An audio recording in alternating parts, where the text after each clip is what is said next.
Guys, welcome back to our channel. Sa araw na ito ay ating pupuntahan ang isang magandang bulubundukin na nakita natin noon at ating babalikan ngayon. Let's go guys. Ito ay tinatawag nila na Mini Chocolate Hills.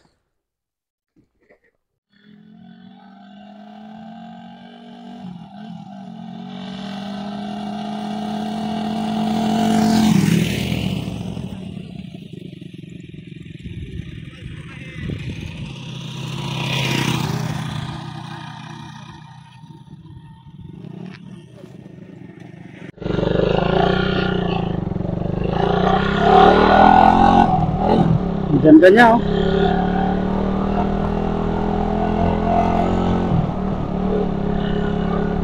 Oh.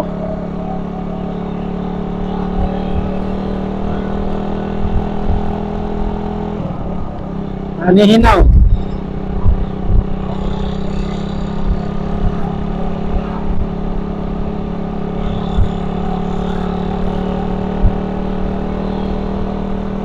Yun guys. Ay medyo malayo pa tayo, papunta tayo sa tinatawag nilang Mini Chocolate Hills. Tingnan natin kung gaano kaganda. Medyo nainganyo lang kasi ako kasi maraming pumupunta doon, maraming gustong pumunta. Sinusubukan ko lang ngayon kung gaano kaganda yung bundukin na yun, at saka malapit lang daw din sa may kasada din daw.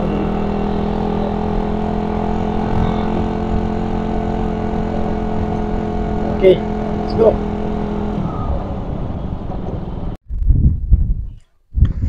What's up guys, at nandito na tayo ngayon sa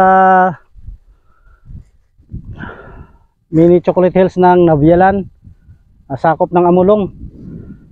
At totoo palang sobrang ganda guys oh. Kita niyo yan oh. Yan.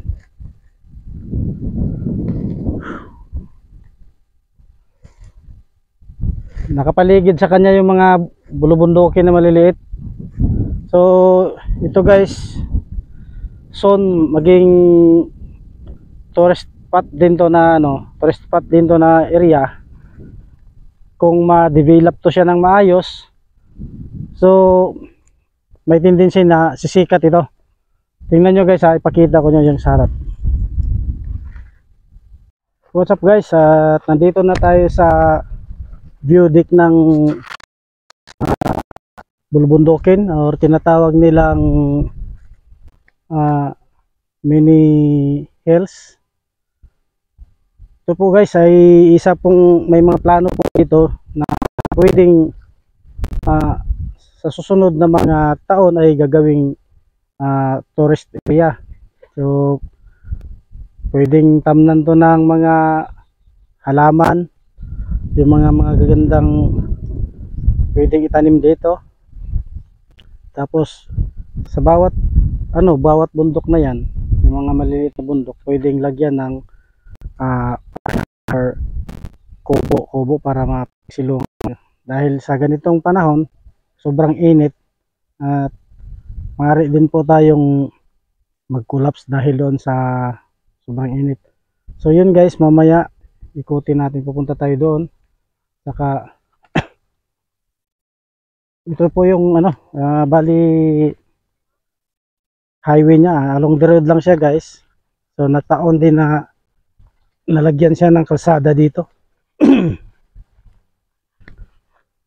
Tsaka meron ding mga kasamahan natin mga dito na picture taking, or meron silang mga nagkakamp ata sila dyan. So kung makikita mo dito guys yung mga maliliit na mga bundok, katulad din siya nung sa Quinartilan doon sa Bicol. So anyway guys, may mga daanan naman, pwede naman siyang puntahan. So dito banda guys, yung na kalbo, dito sa Nakalbo guys ay may mga pananim, siguro mga palay or tsaka gulay. Ay. So kung may gustong bumisita dito, paalala, medyo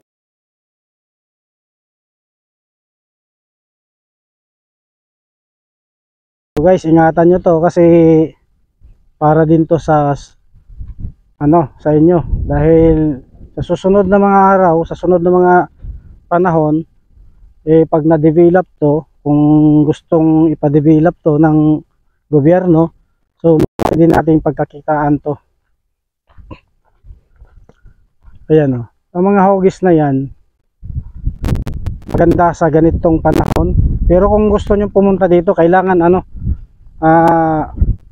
madaling araw, alas 6, alas 7, yung hindi pa medyo materik yung araw, kasi makikita mo yung view niya pag yung kaganda pag medyo makulimlim pa, hindi pa ganito ka init. So may butas pala dito. So ayan mga tambak na basura, pero okay lang yan kasi natago, pero sa susunod wag naman ganyan sana, at may mga magkukuha dito ng basura, kasi pag nagdump yan ng basura dyan, pa dating yung araw, maging mabaho din to na area. So ito guys yung ito yung area na medyo maganda siya tingnan, nakikita kasi yung ibang mga bulubundukin, so nakasite siya dito. Tapos yung area dyan, ang pinaka view deck nya, kung titingnan mo dito, maganda, tingnan nyo. So along the road lang siya guys, pwedeng mamotor na, walang problema. So wag lang kayong pupunta dito na ganito katirik ang init. So yun lang guys. So sa susunod, sana yung mga basura na nakakalat, wag lang saan-saan itapon yan, kasi pag naulan, posibleng babaho yan, mangangamoy siya. So hindi natin alam kung may mga buhay na mga insekto dyan or mga daga, kung mamamatay, baka magkaroon ng amoy. So, ganda.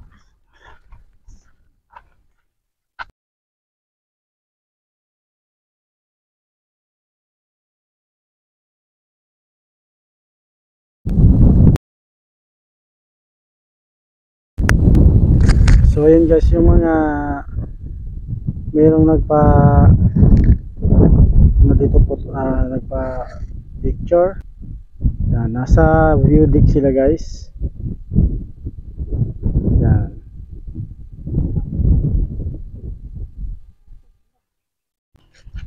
So yun guys, kung sinong gustong magpa prenup dito or magpa picture,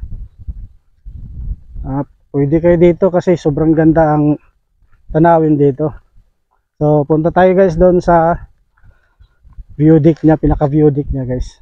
Tara. Tingnan mo. Sobrang ganda. 'Di ba?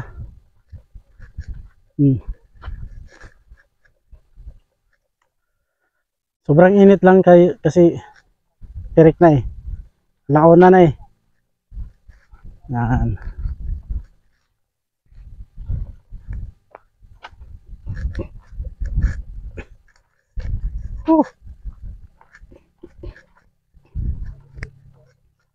Akit na tayo guys, at hindi naman masyado pataas ang akyatan, saka lang, medyo hindi masyado slope.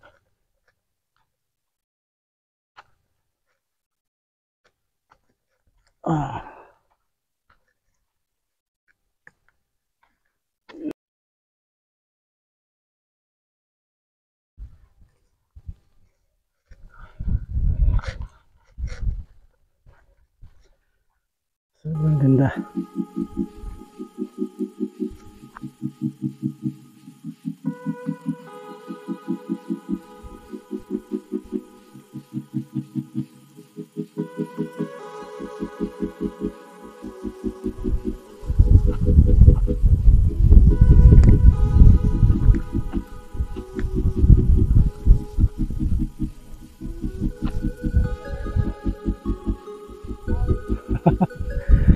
Shout out guys.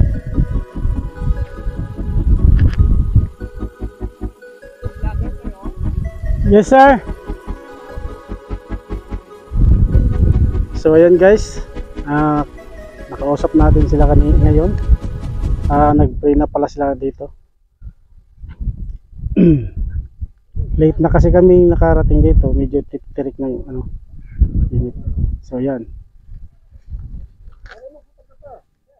Yes, yes. Yan ang photographer nila. Taga saan ka, sir? Dito lang. Dito lang. Glamorous Events and Photography. Okay. I-open yung Glamorous Events and Photography. Glamorous Events and Photography. Yeah. So yun guys.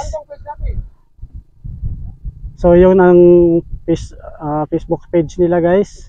Glamorous. Shout out po kay sir.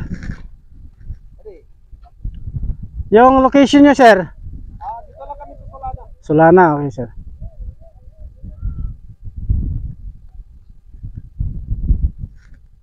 Okay, next.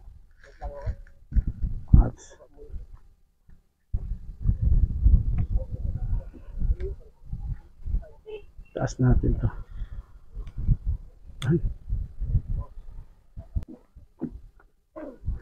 So yun guys. Sobrang tirik ang init.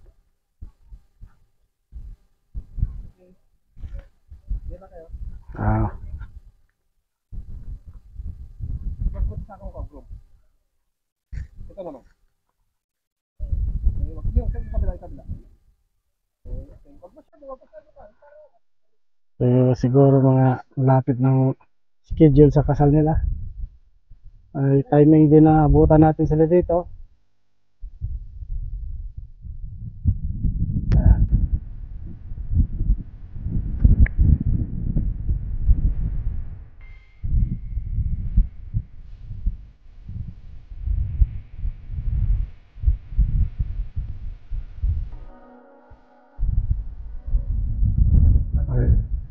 Ayan guys.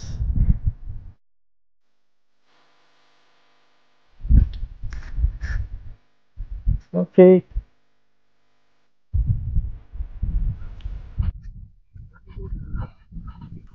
Ang ganda. So yun lang guys. Kung sinong gustong pumasyal dito ay papasyal din kayo dito ng madaling araw para hindi masyadong mainit.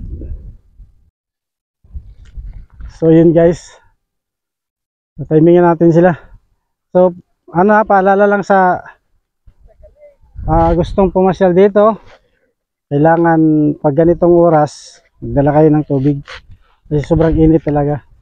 So yun lang guys, thank you, bye bye.